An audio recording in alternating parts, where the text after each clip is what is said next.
రాష్ట్రంలో పెన్షన్లు తగ్గించారంటున్న వైసీపీ ఆరోపణలో నిజం లేదని మంత్రి కొండపల్లి శ్రీనివాస్ స్పష్టం చేశారు. గత ప్రభుత్వ హయాంలో బోగస్ పత్రాలతో చాలా మంది అనర్హులు వికలాంగుల పెన్షన్లు పొందారనే విషయం వెలుగులోకి వచ్చినట్టు మంత్రి తెలిపారు.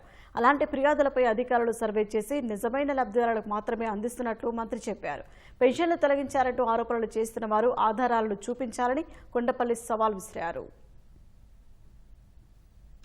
గత కొన్ని రోజులుగా ప్రతిపక్ష నాయకులు సుమారు 4,50,000 పెన్షన్స్ తొలగించామని ఒక తప్పుడు ప్రచారం చేయడం జరుగుతూ ఉంది. పలానా చోటు ఇన్ని పెన్షన్స్ పోయాయి కానీ పలానా వ్యక్తికి ఈ పెన్షన్ తీసామని కానీ ఎక్కడైనా ఒక వ్యక్తికైనా తీసామనే విషయాన్ని కూడా వాళ్ళు తెలియపరిస్తే బాగుండేది. ప్రభుత్వం వచ్చిన తర్వాత సుమారు 65 లక్షల పెన్షన్స్ మంజూరు చేయడం జరిగింది, ఇవ్వడం జరిగింది. ఇప్పుడు హస్బెండ్ చనిపోయిన వెంటనే స్పౌస్ పెన్షన్ కూడా ఇవ్వడం జరుగుతుంది. వెంటనే 1,10,000 పెన్షన్స్ కూడా కొత్త ఇవ్వడం జరిగింది, స్పౌస్ పెన్షన్స్.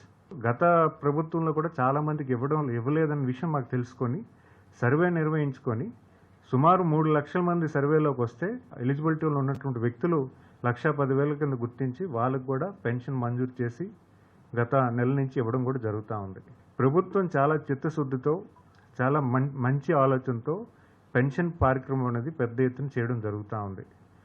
దాన్ని వారవలేక దానికి ఉంచేటటువంటి మైలేజ్ని తట్టుకోలేక ఈరోజు ప్రతిపక్ష నాయకులు చేస్తున్నటువంటి విమర్శల్ని ప్రజలందరూ కూడా ఎవరు నమ్మబోరనే విషయాన్ని మీ అందరికీ రాష్ట్ర ప్రజలందరికీ కూడా తెలియజేస్తా ఉన్నా. గత గవర్నమెంట్లో చాలా బోగస్ డిజేబిలిటీ సర్టిఫికేట్స్ ఇష్యూ చేశారని, దానివల్ల అనర్హులు చాలామంది డిజేబిలిటీ పెన్షన్స్ తీసుకుంటున్నారనే విషయము వెలుగులోకి వచ్చింది. అన్ని సర్టిఫికేట్స్ని కూడా వెరిఫై చేయమని గౌరవ ముఖ్యమంత్రి గారు ఆదేశాలు ఇవ్వడం జరిగింది. ఎవరైతే హెల్త్ పెన్షన్స్ ఉన్నాయో వాళ్ళ ఇంటికి డాక్టర్ వెళ్ళి వెరిఫికేషన్ చేయడం జరిగింది. సుమారు 9 నెలలుగా దీని ప్రాసెస్ ఇనిషియేట్ చేశారు. హెల్త్ పెన్షన్స్ ఇంటింటికి వెళ్ళి వెరిఫికేషన్ చేయడం జరిగింది.